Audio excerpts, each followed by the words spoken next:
G'day, I'm Rod Swan of AWNA Appliance Service. I've been servicing these Speed Queen wash machines for over 20 years now. So I'd like to show you through the new AWNA62 washer. This is the new one that I am now selling, and so I'd like to show you a few of the features of this brand new wash machine. First of all, I'd like to start with the selector switch over this side. And note I said it's a selector switch. It's not an electromechanical timer like in the old Speed Queen washing machines and clean-made washing machines. This is the Speed Queen washing machine with an electronic controller. So this selector switch actually selects the cycle that you want to use. So by turning the knob to normal, permanent press, delicate, rinse and spin, or spin only, you're actually selecting the cycle. The timer will not advance around like it did in the old electromechanical timers. The knob will stay in the same position for the entire cycle. And in fact, if you come back to the machine next time, all you need to do is press the start button and away you will go. So, just going through a few of the features of this machine. Note it's still got the steel and metal lid and hob, which is being coated with enamel, so it's easy to clean and will keep looking good for years to come. Over this side we've got the water temperature or wash temperature selector switch. It actually selects the temperature for the wash part of the cycle, not the rinse cycle. The rinse cycles are all in cold water. So you've got a hot, warm and cold wash cycle selector switch. Next is your load size selector switch. I'd rather call it a water level control, but you have the minimum or up to the extra large depending on the volume of clothing you're putting in the machine. Next is the option switch, where you have a high energy efficiency or high efficiency selection or a regular selection. Regular cycle will work similar to your clean-made or Speed Queen washing machines have in the past. Doing your wash cycle, and then a spin cycle, and then a rinse cycle, and then a final spin. The high efficiency selection, the differences are in the actual wash part of the cycle.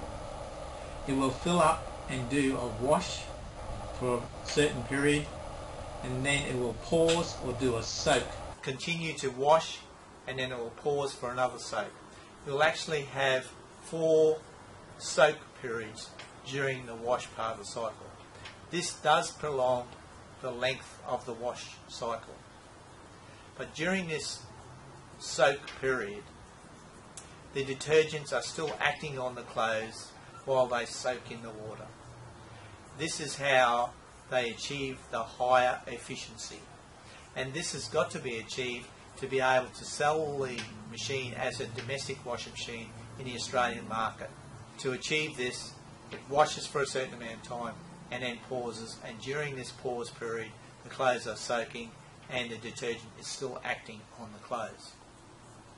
The rest of the cycle after the wash period is still the same. The thing I haven't mentioned at this stage is there are actually 3 lights on the control panel. These lights are the in-use light, the rinse light and the spin light. The in-use light will be on during the wash part of the cycle, and then when it's doing the rinse part of the cycle, the rinse light and the in-use light are on, and then in the final spin, the spin light and the in-use light are on. If you do select the high efficiency cycle, when it does get to the pause or soak period in the wash cycle, these 3 lights will sequentially blink.